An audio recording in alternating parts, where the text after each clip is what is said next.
하나님 말씀 보겠습니다. 오늘 은혜 나누실 하나님 말씀은 민수기 21장 4절에서 9절 말씀입니다. 민수기 21장 4절에서 9절 말씀입니다. 제가 가지고 있는 성경은 구약 성경 231쪽을 가리키고 있습니다.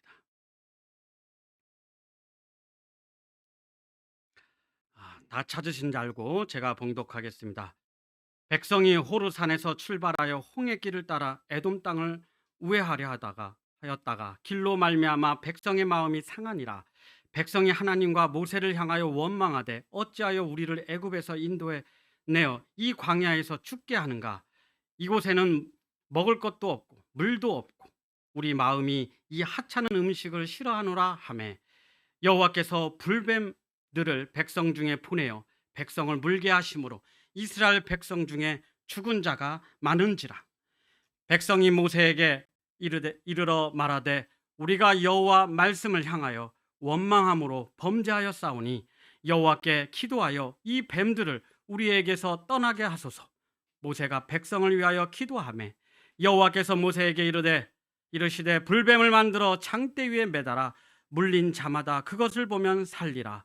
모세가 놋뱀을 만들어 창대 위에 다니 뱀에게 물린 자가 놋뱀을 쳐다본즉 모두 살더라. 아멘. 아멘. 이 시간은 우리 임장기 목사님께서 불뱀에서 놋뱀으로라는 제목으로 하나님 말씀 선포해 주시겠습니다.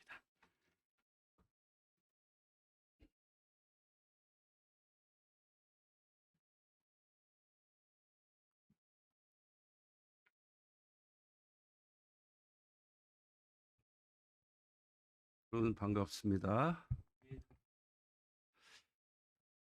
제가 본향교회 출석하기 시작한 지 이제 3개월 반 됐는데 벌써 두 번째 설교를 하게 됐습니다. 하나님 앞에 감사를 드리고요. 또 여러분과 하나님의 말씀을 나눌 수 있어서 너무 감사한 마음입니다. 이 시간에 또 그 해병대 교회인가요? 그 교회에서 또 말씀을 전하시는 담임 목사님을 위해서도 여러분들 기도해 주시면 감사하겠습니다. 오늘 특별히 6.25입니다. 우리가 6.25 때마다 우리의 마음이 착잡하죠.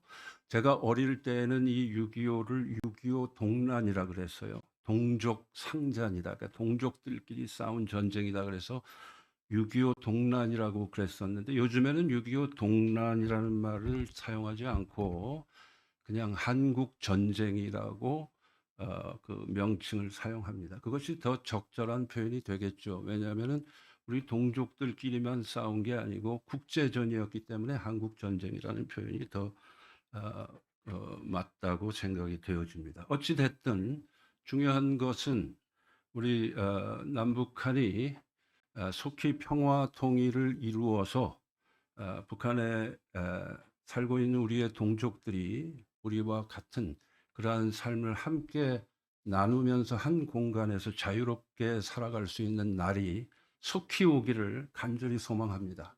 우리의 공통의 기도 제목입니다. 아까 우리 황 집사님 기도하신 것처럼 우리가 이 일을 위해서 항상 기도해야 될 줄로 믿습니다. 자, 오늘은 이 설교를 시작하면서 띠 얘기를 먼저 하려고 합니다. 여러분들은 무슨 띠인가요? 북한에서도 띠를 서로 얘기하죠. 여러분 무슨 띠세요? 우리 앞에 자매님? 예? 닭띠. 예. 예. 한국 사람들이 치킨을 좋아하죠. 자, 제가 말이에요. 신학교 학생일 때 오래전 얘기인데 어느 날 갑자기 기숙사 방에 이렇게 앉아 있는데 이상한 엉뚱한 생각이 들었습니다. 그 예수님은 과연 무슨 띠일까? 뭐 그렇다고 해서 여러분이 심각하게 들으실 필요는 없고 제가 뭐 띠를 믿는 건 아니에요. 그러나 이제 한번 갑자기 그런 생각이 들었어요. 그래서 제가 한번 따져봤습니다. 대부분의 성서학자들의 설에 의하면은 예수님은 주전 4년에 태어나셨다. 이것이 이제 가장 유력한 설이에요. 확실히는 우리가 알 수가 없죠.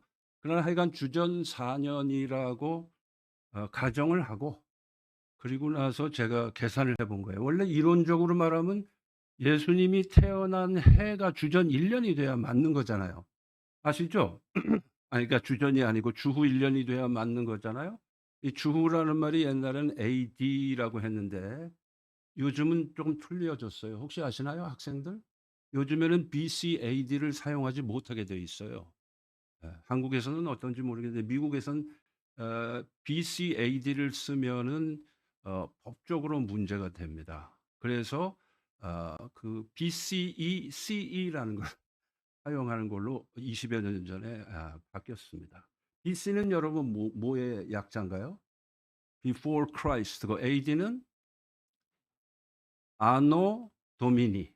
아노 도미니는 라틴어예요. 아노는 year라는 뜻입니다. 도미니는 of the Lord라는 뜻이고, 그러니까 the year of the Lord 이런 뜻이에요. AD가. 그러니까 주님의 해 이런 뜻이죠. 그래서 이제 우리는 주후 몇 년 이렇게 교회에서는 표현을 하고 있는데, 그것이 어떻게 이 세상 사는 사람들이 크리스찬들만 있냐? 넌 크리스찬들도 많이 사는데, 그래서 타 종교인들이 이의를 제기했어요, 미국에서. 그래서 이것은 종교적인 차별이다 이거예요. 그래 가지고 이제 어쩔 수 없이 바꾸게 됐어요. 학교에서도 다 바꿨습니다. 책도 다 바뀌고. 그래서 AD, BC 대신에 CE, BCE로 바뀌었어요. CE라는 건 Common Era. 그리고 이제 BCE는 Before Common Era 이렇게 되는데, CE가 AD고 BCE가 BC예요. 그렇게 그냥 기억을 하시면 됩니다. 그러나 이제 어찌 됐든 주님이 태어난 해를 AD 1 년이다 이렇게 생각하면은 그게 원래 맞는 건데, 역사학자들이 이렇게 따져 보니까 BC 4 년이 예수님의 탄생 해일 가능성이 크다. 이제 이렇게 된 것입니다. 그래서 제가 신학생 시절에 어 계산을 한번 해 봤어요. 예수님 무슨 띠일까? 계산을 해 봤더니 무슨 띠였을까요? 네? 아니 눈치 빠르신 분들은 오늘 본문을 생각하시면은 답이 뱀띠로 나온 거예요, 제가 계산을 해 보니까. 그래서 제가 그때 기분이 뭐 띠를 안 믿지만 기분이 약간 찜찜했어요. 아니 왜 예수님이 그 12 개나 되는 띠 중에서 하필이면 뱀띠냐고. 그러니까 신학생으로 신앙인으로 약간 좀 찜찜했었어요. 네. 만약에 예수님에게 가장 적절한 띠라면은 뭐가 가장 적절한 띠일까요? 뭐 제가 양띠라서 이런 얘기를 하는 게 아니고 양띠가 가장 적절하죠. 왜? 세례 요한이 뭐라 그랬어요? "세상 죄를 지고 가는 하나님의 어린 양이로다." 그랬고, 예수님이 어린 양이에서 뭐 요한계시록에도 나오고 성경 전체가 그렇습니다. 재물의 대표가 뭐예요? 양이잖아요. 그죠? 양. 근데 예수님은 십자가에서 대제사장으로 십자가를 지시면서 동시에 제물로서 십자가라는 제단에 바쳐지셨거든요. 그 제물의 대표가 양이니까 예수님은 양띠여야 맞는 거라고. 근데 왜 예수님이 뱀띠냐 이거지. 예. 그 제가 은근히 신경이 거슬리다가 뭐 믿지는 않지만 그러다가 이제 오늘 우리가 읽은 이 말씀을 대하면서 제 나름대로 내린 결론이 예수님은 뱀띠가 맞구나. 근데 놋뱀띠다. 제가 그렇게 결론을 내리게 됐습니다. 자, 오늘 본문에 나오는 놋뱀의 뜻 속에 들어있는 그리스도의 모습이 어떤 모습인지 상고해 보고자 합니다. 오늘 말씀에 보면은 이스라엘 백성들은 호르산이라는 산에서 출발을 해서 본래는 에돔 지역을 통과해서 동쪽으로 갔다가, 그러니까 지금 이스라엘 백성이 있는 이 호르산 있는 데에서 동쪽으로 에돔 족속의 땅이 있었어요. 그래서 이스라엘 백성들의 계획은 동쪽으로 이동해서 에돔 족속의 땅을 관통해서 요단강을 건너서 요단강 동편에서 북상해 가지고 나중에 다시 요단강을 건너서 가나안으로 들어갈 계획을 가지고 있었습니다. 예. 그런데 문제는 에돔 왕이 이스라엘이 자기들의 영토를 통과하는 것을 허락지를 않습니다. 그만큼 에돔과 이스라엘은 역사적으로 서로 감정이 좋지 않은 관계입니다. 그런데 에돔의 시조 에서하고 이스라엘의 시조 야곱은 서로 쌍둥이 형제였잖아요. 그러니까 형제 국가나 마찬가지예요. 근데도 이렇게 으르렁거리면서 적대 관계에 있었죠. 그래서 어쩔 수 없이 남북으로 길게 늘어져 있는, 지도상으로 보자면은 에돔 땅 왼쪽 옆, 서쪽이죠. 왼쪽 옆을 따라서 남쪽으로 내려가야만 했습니다. 행로를 그렇게 잡아야 했어요. 그리고 그 남쪽 끝에는 홍해가 있습니다. 그리고 그 홍해가 있는 곳이 지금의 아카바만이에요. 여러분 혹시 뭐 지도상에서 보신 적이 있는지 모르겠는데 아카바만이라는 곳이에요. 자, 그런데 에돔 땅 서쪽에 길게 남북으로 늘어선 지금 이스라엘 백성들이 가야 할 이 행로, 이게 바로 오늘 본문에 나오는 아라바 광야입니다. 광야길로 한참 행군을 해야 되는 거예요. 그런데 그 행로가 결코 만만치 않은 길이에요. 날씨도 변화무쌍하고 곳곳에 무너지는 모래땅이 있고 곳곳에 자갈밭입니다. 게다가 가끔씩은 남쪽의 홍해로부터 강풍이 불어닥치면 그것이 모래폭풍을 일으킵니다. 영어로 샌드스톰이라 그래요. 이 샌드스톰으로 변해서 도저히 행진을 할 수 없게 만드는 것이죠. 제가 지금부터 한 40년 전에 80년대 초반에 사우디아라비아에서 엔지니어로 일을 했었는데 그때 제가 샌드스톰을 여러 번 경험을 했었습니다. 오늘 같은 이 멀쩡한 대낮이 갑자기 캄캄한 밤처럼 바뀌어요. 모래알갱이가 햇빛을 다 차단합니다. 아주 짙은 구름이 낀 것만큼 컴컴해집니다. 대낮에 이 샌드스톰이 한번 불면은 그렇게 돼요. 그렇게 되면은요, 할 수 있는 게 아무것도 없어요. 모래알갱이가 얼굴을 막 때립니다. 제가 직접 경험을 해봐서 잘 아는데, 그러면은 할 수 있는 건 한 가지밖에 없어요. 그냥 기다리는 거예요. 모래폭풍 지나갈 때까지.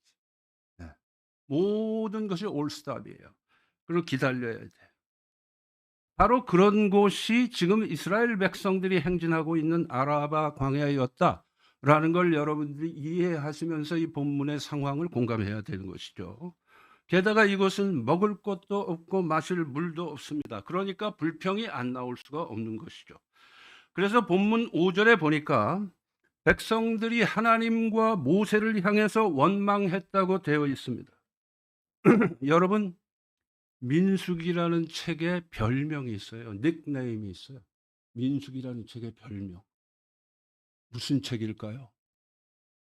이거를 아시는 분은 제가 예배 끝날 때 20불을 상금으로 드리겠습니다. 민수기의 별명이 뭘까요? 제가 상당히 그 본향교회 수준을 높게 봤는데 조금 실망스럽긴 한데, 민수기의 별명은 불평의 책이에요. 불평의 책, 영어로 The Book of Murmuring 또는 The Book of Complaining이라고 그래요. 불평의 책. 왜 그렇습니까? 민수기를 한번 읽어보세요. 처음부터 끝까지 다 불평불만이에요, 이스라엘 백성들의. 그러니까 이제 구약학자들이 이거 진짜 불평의 책이다 그러고 이제 닉네임을 붙여놓은 것이죠. 자, 그래서 이스라엘 백성들이 하나님과 모세를 향해서 불평과 원망을 늘어놓는데 이렇게 불평했습니다. 이 아라바 광야에는 먹을 것도 없다, 마실 물도 없다 그랬어요. 그런데 거기까지는 좋은데 그게 사실이니까, 팩트니까, 먹을 것도 없고 마실 것도 없고 팩트니까 이해할 수 있어요. 그런데 문제는 거기서 한 걸음 더 나아가요. 그리고는 도에 넘어서는 지나친 불평을 하기 시작합니다. 뭐라고 불평을 했느냐? 오늘 본문에 보면 이렇게 돼 있어요. 5절에 어찌하여 우리를 애굽에서 인도해 내어 이 광야에서 죽게 하는가? 이곳에는 먹을 것도 없고 마실 물도 없도다. 우리 마음에 이 하찮은 음식을 싫어하노라 그랬어요. 먹을 것도 없고 마실 물도 없다까지는 이해할 만한데 그게 사실이니까. 그러나 문제는 나머지 두 개입니다.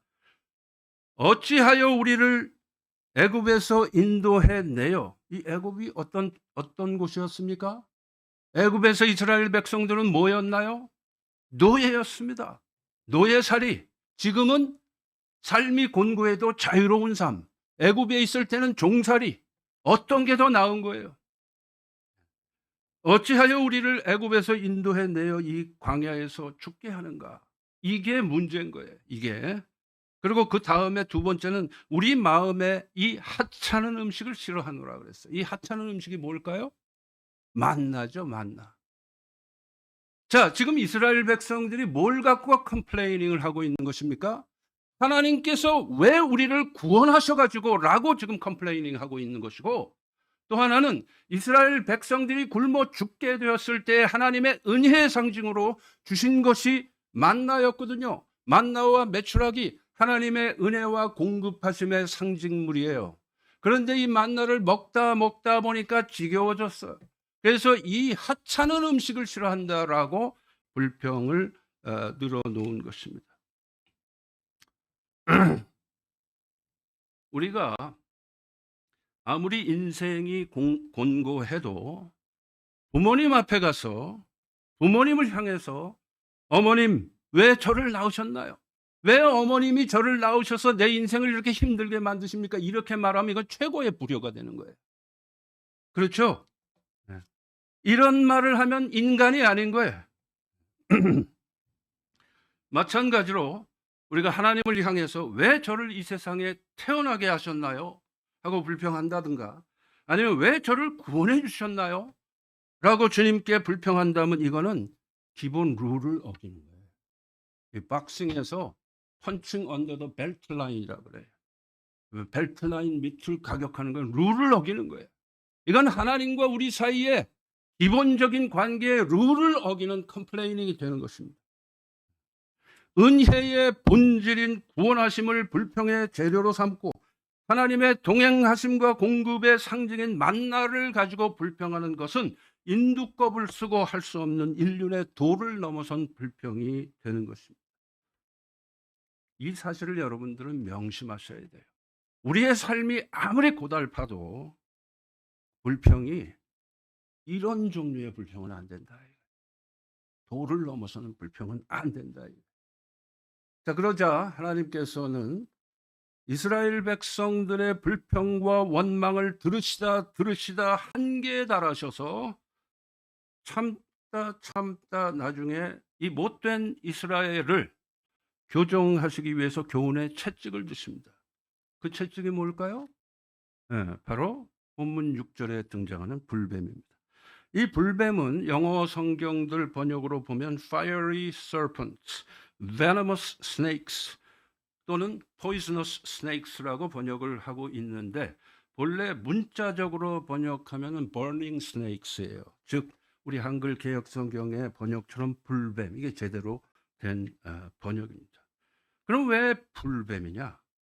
이 뱀한테 한번 물리면 엄청난 맹독으로 인해서 살이 금방 뻘겋게 달아오르고 불에 타는 것 같은 고통과 고열을 동반하고 급하게 염증을 유발하면서 죽음에 이르게 되는 것입니다. 그래서 불뱀인 거예요.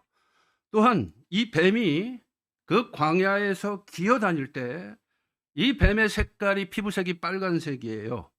이 빨간색 피부를 가진 뱀이 광야에서 샥 하고 기어다니면은 소름 끼치는. 네. 그러면은요, 막 기어다니는데 그 위에 강렬한 태양빛이 쫙 쏘이면은요, 불이 기어가는 것 같다 그래요. 불이 기어가는 것 같다. 그래서 불뱀인 거예요. 그러니까 이스라엘 백성들이 그걸 보기만 해도 그냥 겁에 질려버리는 것입니다. 우리 한국 속담에 자라보고 놀란 가슴, 소뚜껑 보고 놀란다 그러잖아요.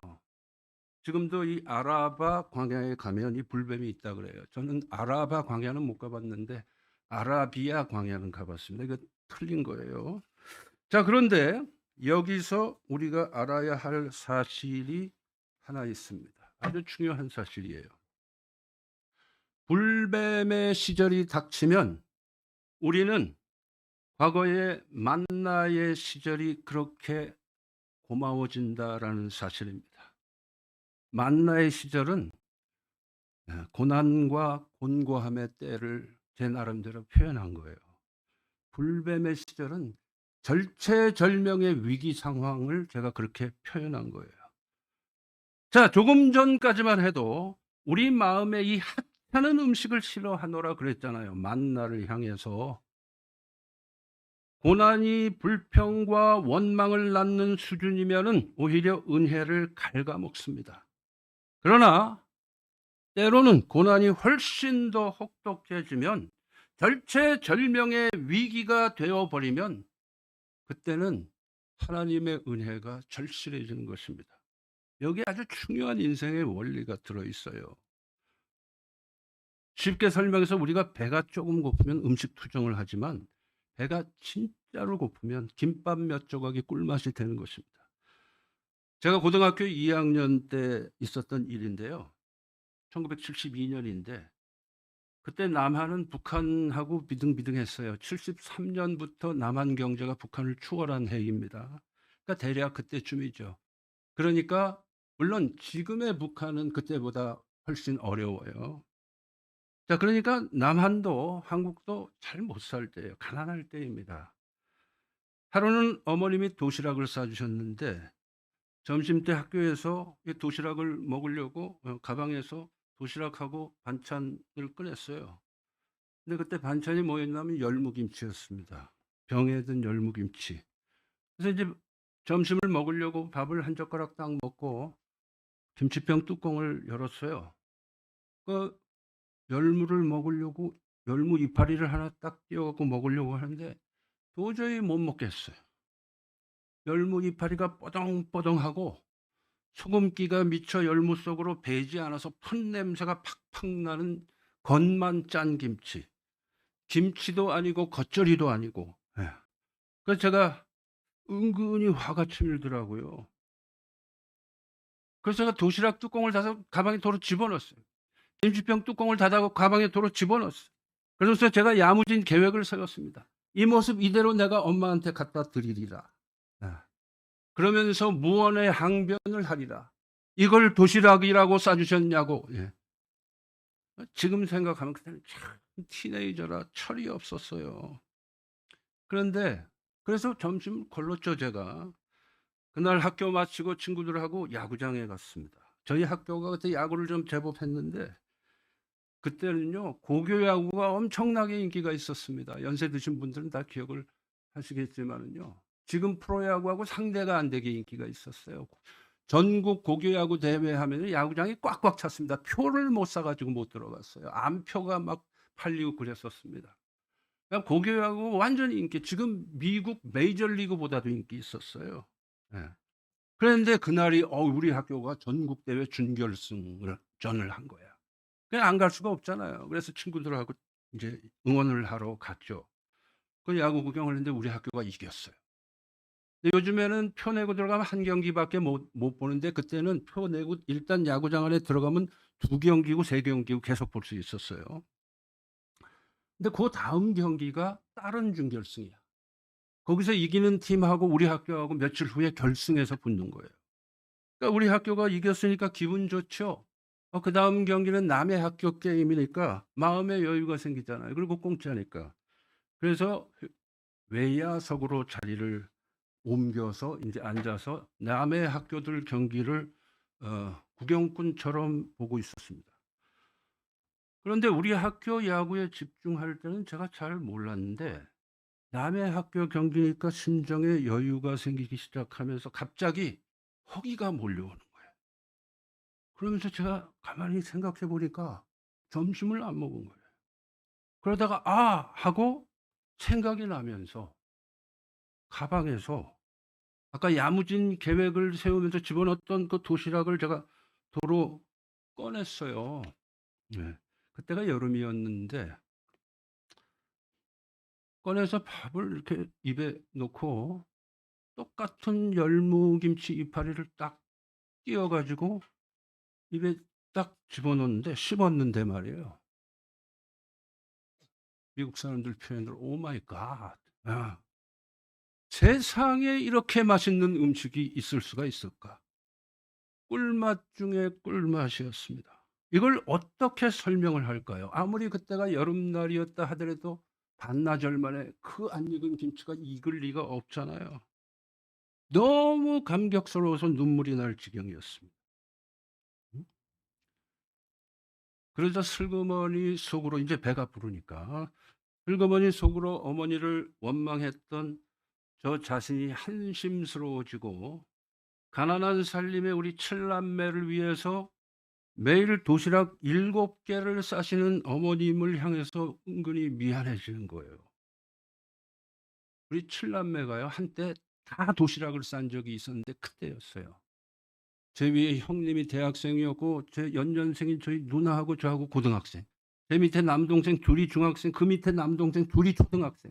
근데 7명이 다 도시락을 쌌어요. 그러니까 매일 아침마다 짧은 시간에 애들이 동시에 학교를 가니까 그 짧은 시간에 말이에요, 우리 어머님이 도시락통 7개하고 뚜껑 7개를 지그재그로 피라미드처럼 쌓아놓고 짧은 시간에 도시락 7개를 싸시는 거예요, 매일. 그런 것도 모르고 말이에요. 뭐 좀 김치가 안 익었기로서니. 예, 컴플레인을 했던 나 자신이 너무나도 한심스러워지는 것입니다. 그러면서 어머님의 그 희생적 사랑과 은혜를 느끼게 되었습니다. 중요한 사실은 적절한 고난은 은혜를 회복시키는 능력이 있다라는 것입니다. 적절한 고난은 부모님의 은혜를 기억하게 만들어요. 적절한 고난은 하나님의 은혜를 회복시키는 능력이 있다라는 사실입니다. 자, 그래서 불뱀에 물려 수많은 사람들이 죽어나가는 이 참혹한 상황과 공포감 속에서 이스라엘은 가슴을 치며 자신들의 죄를 뉘우칩니다. 7절에 나오죠. 백성이 모세에게 이르러 말하되 우리가 여호와와 당신을 향하여 원망함으로 범죄하였사오니 여호와께 기도하여 이 뱀들을 우리에게서 떠나게 하소서. 적절한 고난은 충격요법이 되어서 우리를 정신 차리게 만들고 회개에 이르게 할 수 있다라는 거예요. 그리고 하나님의 은혜를 기억하고 회복하게 만들어요. 그래서 고난이 내게 유익이라는 고백이 있는 거예요. 아멘인가요? 네. 똑같은 고난이라도 그 고난을 내가 어떤 자세로 대하느냐에 따라서 그것이 은혜일 수도 있고 헛고생일 수도 있다라는 것을 기억하시기 바랍니다. 자, 그러자 모세가 하나님께 간절히 기도를 드립니다. 그리고 하나님께서는 그 기도, 모세의 기도이면서 이스라엘의 기도에 응답하심으로 놋뱀을 등장시키십니다. 즉 하나님의 명령으로 모세는 놋새로 불뱀을 만들어서 장대 위에 매달고 선포합니다. 누구든지 불뱀에 물린 자마다 이 놋뱀을 쳐다보면 살리라. 그래서 이스라엘 백성들은 누구든지 불타는 것 같은 맹독의 불뱀에 물렸어도 바로 이 놋뱀만 쳐다보기만 하면 다 목숨을 건지고 살게 된 것입니다. 즉 불뱀에게 물린 자마다 놋뱀을 보는 순간 자동적으로 그 맹독이 해독이 되는 거예요. 하나님의 은혜로. 자, 그러면 왜 하나님께서는 바로 이 영적 교훈을 위해서 놋새를 사용하셨을까요? 놋은 어떤 색? 놋은 어떤 색? 빨간색. 네. 놋은 빨간색 금속입니다. 이 빨간색 놋으로 뱀을 만들어서 장대에 매달면 강렬한 태양빛이 놋뱀을 비출 때에 그 장대 위에 매달려 있는 놋뱀이 번쩍번쩍하는 불뱀의 모습을 하게 되는 거예요. 불뱀을 생각만 해도 공포감에 질릴 이스라엘 백성들은 놋뱀을 봐도 그랬을 거예요. 그렇죠? 상상해 보자면. 그런데 그 놋뱀을 쳐다보면 즉시 해독이 된다니까. 불뱀에게 물린 맹독이 사라져 버린다니까. 이 노뱀을 보면 그렇게 된다니까. 자, 그러면 불뱀과 노뱀의 차이는 무엇일까요? 여기서 여러분들이 잘 들으셔야 돼요. 불뱀은 맹독을 잔뜩 머금고 있는 뱀이지만, 우리를 죽이는 뱀이지만, 노뱀은 독이 없어요. 장대에 매달려 죽은 불뱀과 똑같은 모습인데 독이 없어요. 즉, 불뱀이 구리로 남아 있어서 불뱀의 사망에 이르게 하는 맹독의 파워를 온전히 이긴 독 없는 뱀, 그게 바로 노뱀인 것입니다. 그래서 바로 이 노뱀이야말로 십자가에 달리신 그리스도의 상징이 되는 것입니다. 그리스도께서 장대에 매달리셨어요. 장대에 매달리셔서 죽으셨습니다. 그 죽은 인간의 모습인 그 십자가에 달리신 그리스도의 모습은 바로 우리의 모습이에요. 죄인인 우리의 모습과 똑같은 모습을 주님께서는 하셨어요. 근데 내 속에는 맹독이 들어있어. 죄라고 하는 맹독이 들어있어. 그러나 그 장대에 달리신 그리스도, 우리 죄인의 모습을 똑같이 하셨지만 그 그리스도 안에는 죄가 없어요. 독이 없는 모습이에요. 그래서 그 장대에 매달리신 불뱀과 똑같은 모습인 노뱀, 노뱀으로 상징되어지는 죄 없으신 예수 그리스도, 그분을 쳐다보면은 우리는 산다라는 거예요. 아멘입니까? 네. 또한 그래서 주님께서는 요한복음 3장 14절 15절에서 니고데모와의 대화를 통해서 이렇게 말씀하셨습니다. 모세가 광야에서 뱀을 든 것 같이 인자도 들려야 하리니 이는 그를 믿는 자마다 뭐예요? 영생을 얻게 하려 하심이니라. 영생이 뭡니까? 우리를 죽이는 독이 없는 상태로 영원히 사는 것이 영생이거든요. 인자가 들려야 한다라는 것은 더블 미닝이에요. 중의입니다. 십자가에서의 죽으심과 부활을 동시에 상징하는 표현이에요. 즉 노뱀이 불뱀의 맹독을 이긴 모습인 것처럼 그리스도는 독을 잔뜩 머금고 살았던 불뱀과 같은 죄인이었던 나의 죄와 사망의 권세를 다 이기신 분입니다. 그런데 노뱀이 죽은 불뱀의 모습인 것처럼 예수님도 십자가에서 죽은 죄인의 모습이셨습니다. 그런데 죄가 없으셨고 그 죄의 권세, 사망 권세를 부활의 권능으로 이기신 분이 예수 그리스도세요. 그래서 이 노뱀은 그리스도를 상징하는 거예요. 십자가 위에서 죽은 그 죄인의 모습은 사실상 나의 모습이어야 했습니다. 왜냐? 내가 죽었어야 하는데, 내가 나의 죄 때문에 죽었어야 하는데 주님이 나를 대신해서 죽어 주셨기 때문입니다. 아멘입니까? 하지만 십자가에서 죄인의 모습을 지니셨던 예수님은 죄가 전혀 없으신 분이셨다. 이게 중요한 거죠. 이는 마치 노뱀이 죽은 불뱀의 모습이었지만 사망의 독을 온전히 이긴 모습이었던 것과 같습니다. 그러므로 모세가 노뱀을 쳐다보아야 살리라고 한 것처럼 우리는 예수 그리스도만을 쳐다보아야만 구원을 얻고 생명을 유지하면서 살 수 있게 되는 것입니다. 그러므로 우리는 매사에 불뱀에서 노뱀으로 시선을 돌려야 합니다. 불뱀에 집중하면 안 돼요. 우리가 집중해야 될 대상은 노뱀입니다. 문제에 집중하면 안 됩니다. 문제의 해결자이신 그리스도를 바라봐야 됩니다. 은혜이신 그리스도를 바라봐야 돼요. 삶의 환경을 바라보고 실망하면 안 됩니다. 그러면 여러분 이미 불뱀에 물린 상태가 되고 말아요. 그럴 때 우리는 즉시 노뱀이신 그리스도께로 우리의 시선을 돌려서 그분께만 고정해야 하는 것입니다. 믿으십니까? 자, 그런데 모세가 이스라엘 백성들을 위해서 중보기도 했을 때에 불뱀들이 떠났다고 되어 있나요? 오늘 말씀에? 아니에요. 불뱀은 그대로 있어요. 하지만 그 불뱀 바로 옆에 노뱀이 들려 있는 것입니다. 모세가 노뱀을 만들어 장대에 달았어도 불뱀은 여전히 그들 옆에 있습니다. 단 우리의 살 길인 노뱀이 바로 그 옆에 같이 있다라는 사실이 중요합니다. 우리가 사는 인생길에 불뱀이 없는 게 아니에요. 우리의 인생 속에는 늘 고난도 있고 유혹도 있고 때로는 고통도 있습니다. 불안도 있어요. 하지만 그럴 때에 우리는 불뱀의 눈을 돌리면 안 됩니다. 불뱀을 두려워하는 순간 우리는 그 불뱀에 물리고 말아요. 우리가 쳐다봐야 할 대상은 사막의 맹독을 이긴 노뱀입니다. 즉 우리는 노뱀의 상징 속에 살아계셔서 역사하시는 예수 그리스도만을 바라보면서 살아야 하는 것입니다. 아무리 우리의 인생길에 어려움과 고난이 있어도 결코 좌절하거나 낭망하지 마십시오. 재정적으로 어렵습니까? 그것이 나를 물고자 달려드는 불뱀의 모습인가요? 어려운 이 남조선의 대학에서 공부하는 것이 매우 막막한 불뱀의 모습입니까? 사업이 너무나 힘들고 어려워서 생활이 불안하고 너무나 막막해서 그러한 인생의 현실이 나를 좌절시키는 불뱀으로 나에게 달겨들고 있습니까? 반드시 명심하십시오.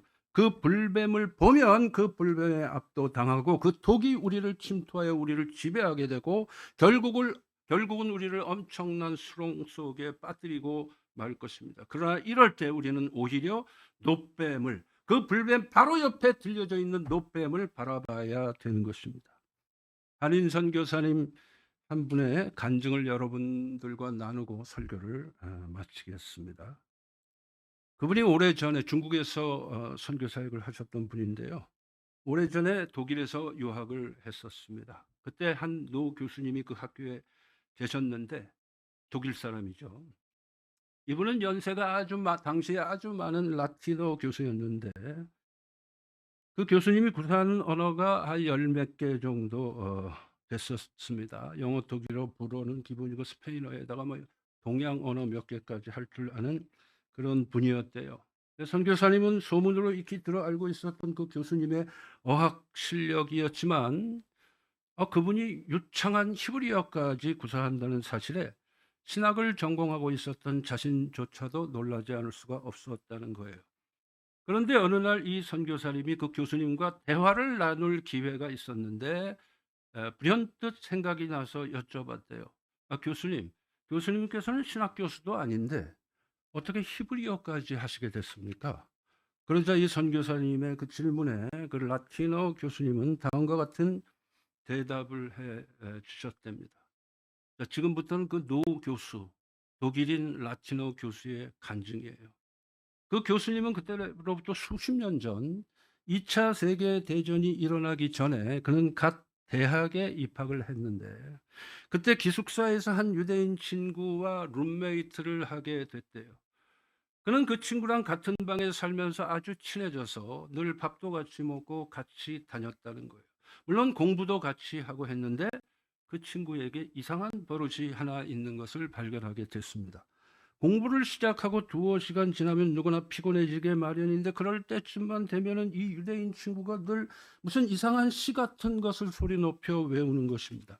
처음에는 그게 무슨 언어인지 잘 몰랐는데 나중에 알고 보니 그게 히브리어로 시를 외우고 있었다는 거예요. 그래서 그는 궁금해서 그 유대인 친구에게 그게 무슨 시냐고 물었대요. 그러자 그가 대답하기를 이 시는 구약의 시편 23편이라고 대답을 해 주었대요.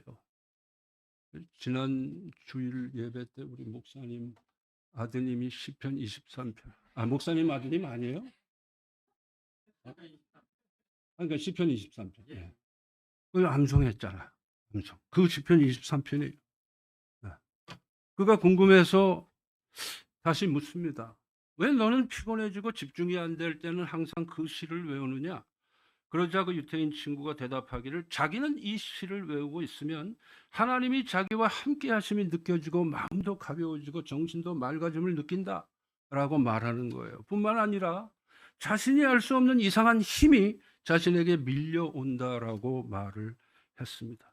그 이야기를 듣자 그가 누구예요? 이 라틴어 교수죠.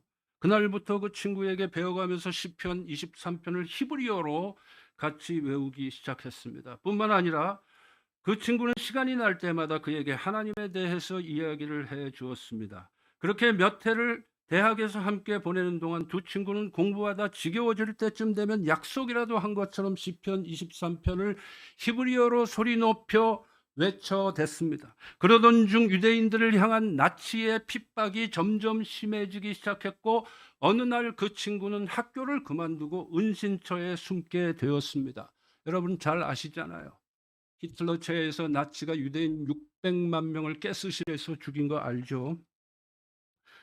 그러던 어느 날 은신처에 숨어 있던 그 유태인 친구에게서 급한 전갈이 오게 됐습니다. 지금 나치 비밀 경찰들이 들이닥쳐서 유태인들을 마구 잡아가는데 나도 곧 잡혀서 가스실로 끌려가 처형당하게 될 것 같다라는 전갈이었습니다.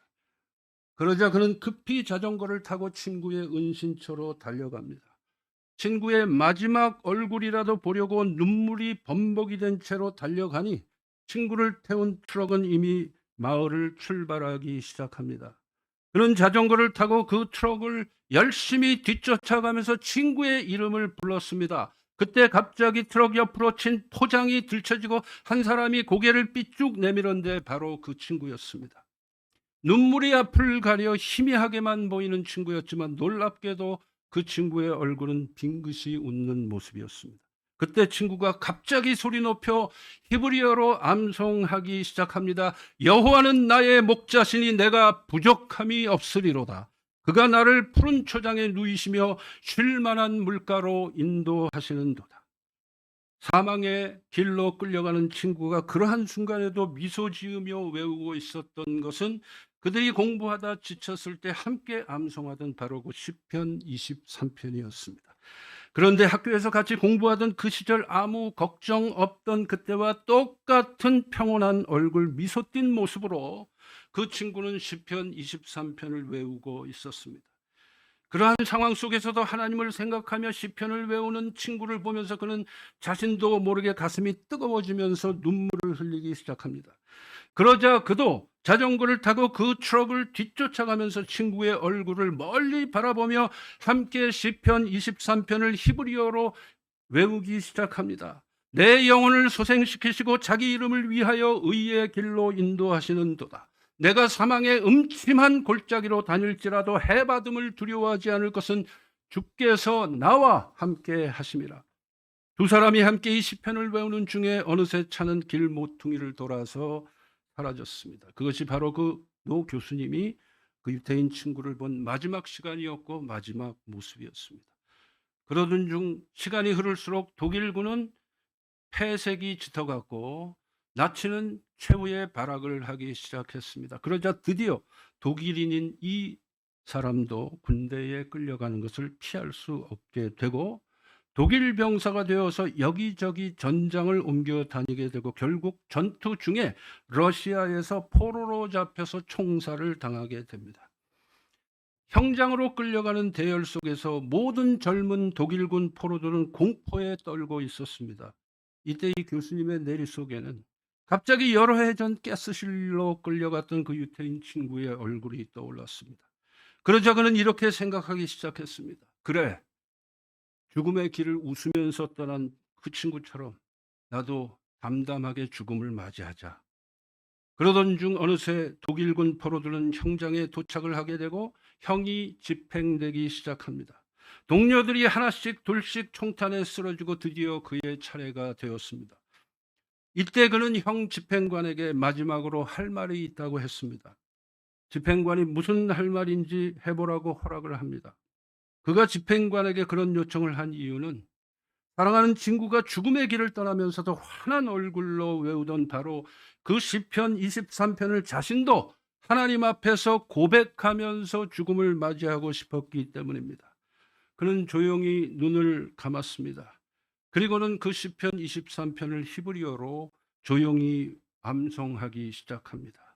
여호와는 나의 목자시니 내가 부족함이 없으리로다. 그가 나를 푸른 초장에 누이시며 쉴 만한 물가로 인도하시는도다. 그러자 이상하게도 알 수 없는 힘이 그에게 밀려오기 시작합니다. 그리고는 왠지 모르게 죽음을 담담히 맞이할 용기가 생기고 마음에 평안이 임했습니다. 그는 자신을 겨눈 총구 앞에서 자신도 모르게 목소리를 높이기 시작합니다. 내 영혼을 소생시키시고 자기 이름을 위하여 의의 길로 인도하시는도다. 내가 사망의 음침한 골짜기로 다닐지라도 해받음을 두려워하지 않을 것은 주께서 나와 함께 하심이라. 주의 지팡이와 막대기가 나를 안위하시나이다. 그런데 바로 이때 갑자기 놀라운 일이 벌어진 거예요. 그 형장을 지키고 있던 연합군 장교가 자리를 박차고 벌떡 일어나는 거예요. 그리고는 목소리를 높여 그와 함께 시편 23편을 암송하기 시작하는 것입니다. 그것도 히브리어로.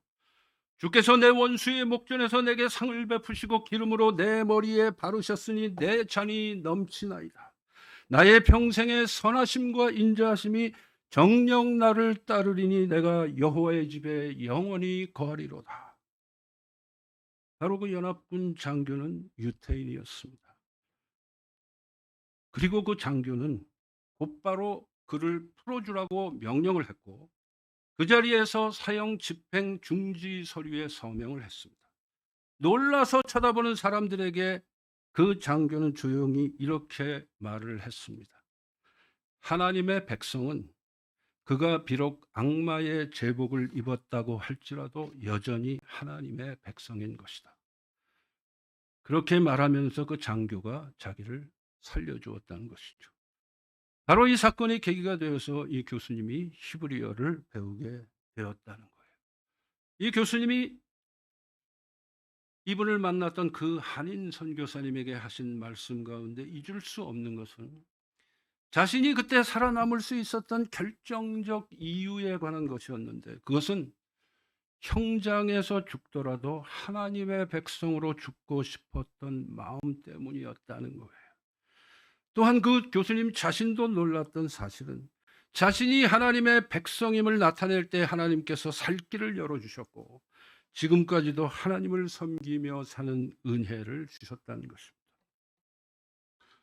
여러분, 놋뱀이신 그리스도만 바라보면서 살아가면 여러분의 인생에 무엇을 하든지 확신이 서고 주님께서는 의미 있고 가치 있는 삶의 열매들을 분명히 맺게 해주실 것입니다. 우리들의 인생 속에는 불뱀들이 참 많아요. 하지만 그 불뱀들에 압도당할 필요가 전혀 없습니다. 왠가요? 그 불뱀들 바로 옆에는 불뱀의 맹독을 해독할 놋뱀이신 그리스도가 우리와 함께 계시기 때문입니다. 불뱀에서 놋뱀으로 우리의 시선을 돌리고 그 놋뱀의 시선을 고정하며 사십시다. 믿으십니까? 기도하시겠습니다. 하나님 아버지 감사합니다. 오늘도 하나님의 말씀을 우리의 심령의 귀에 들려주시고 우리의 마음판에 새길 수 있게 하심을 감사합니다. 우리가 우리의 인생을 살아갈 때 여러 가지 곤고함과 고난과 어려움과 막막함이 있겠지만 그러나 그것이 불뱀들이 되어서 우리를 질리게 만들겠지만 우리가 그때마다 절대로 잊지 말아야 할 사실, 바로 불뱀들 그 옆에 장대에 들려오진 놋뱀이 있다는 사실을 기억하면서 항상 그리스도께 우리의 인생의 시선을 고정하며 살아가는 우리 모두가 되게 하여 주옵소서. 그래서 그리스도와 더불어 승리하는 그러한 삶을 살게 도와주시옵소서. 우리 주님 예수님의 이름으로 기도하옵나이다. 아멘. 감사합니다.